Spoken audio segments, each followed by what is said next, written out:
There's something we all enjoy about staying for dinner. You ever thought why? What was on your dinner table when you were younger? Chances are it had a lot to do with what your doctor was telling you is healthy. Building a strong, healthy body is like building a strong, beautiful building.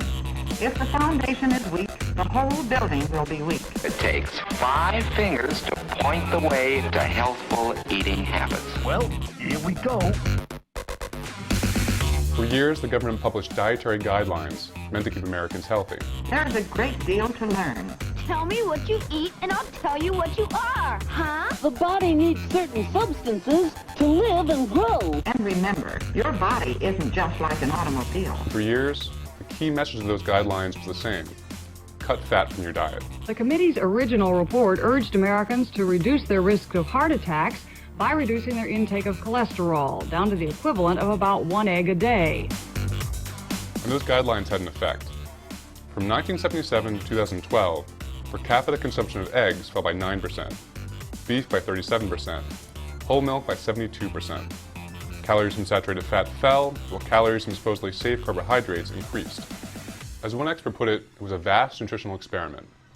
But with nearly 1 million Americans a year dropping dead from heart disease in the mid-'80s, we had to try something. Nearly 4 decades later, the results are in. The experiment was a failure. Americans are sicker than they've ever been before. The prevalence of diabetes has gone up 157% from 1980 to 2011. Nearly 1 in 10 Americans now has the disease, costing the public health system $245 billion a year. Heart disease is still the #1 killer in the country, and Americans are as obese as ever. So what went wrong? Good old granola. Great for taste, but loaded with fat. It doesn't take much of an imaginative leap to assume that fat would make us fat, that it would clog our arteries and raise the risk of heart disease. But it turns out that saturated fat is a lot more complicated than we think. Carbohydrates and fats are nutrients. Like, man, you need nutrients to live and grow. Firstly, there are 2 kinds of cholesterol: LDL, which is linked to heart disease, and HDL, which can be protective. Fats that course through the blood are known as triglycerides, and high levels of those are linked to heart disease. Saturated fat raises LDL cholesterol, but also raises HDL, removing LDL buildup on arterial walls. So raising both can make saturated fat a cardio wash. One key piece of information is that LDL seems to come in 2 forms: large and fluffy, and small and dense. Those smaller particles are linked to heart disease, while the larger ones are mostly benign. Saturated fat increases the number of large particles, but the opposite happens with carbs. I don't get it.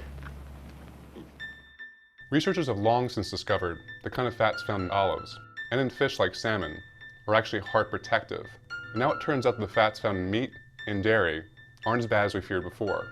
So that means by focusing so much on fats, we may actually have been making ourselves sicker. So she brings up the subject of reduced fat cheese. It's a fat-free Newton. Fat-free, cholesterol-free. Low-fat granola. Reduced fat kettle chip. Reduced fat chips ahoy. Low-fat cottage cheese. Non-fat yogurt is a perfect example. The thinking for consumers was simple. Fat was dangerous, this product had no fat, therefore it must be healthy. It's non-fat, which means less calories. But amid the confusion about fat, we ended up replacing it in our diets with sugars and carbohydrates, which meant our calorie intake was actually going up.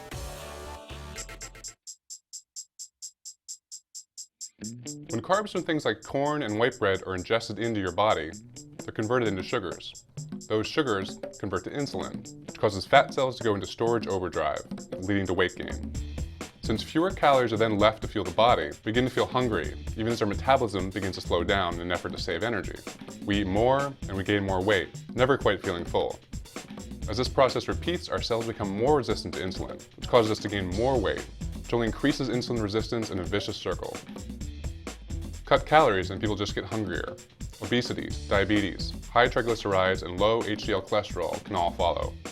Study after study has found that it's very difficult to lose weight on a very low-fat diet, possibly because fat and meat can produce a sense of satiety that's hard to achieve with carbs, making it easier to simply stop eating.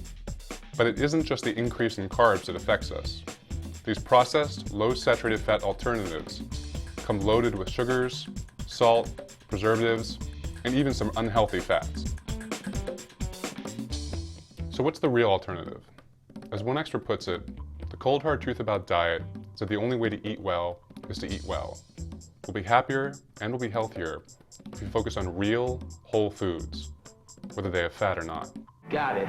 And thanks. We'll never forget what we've learned.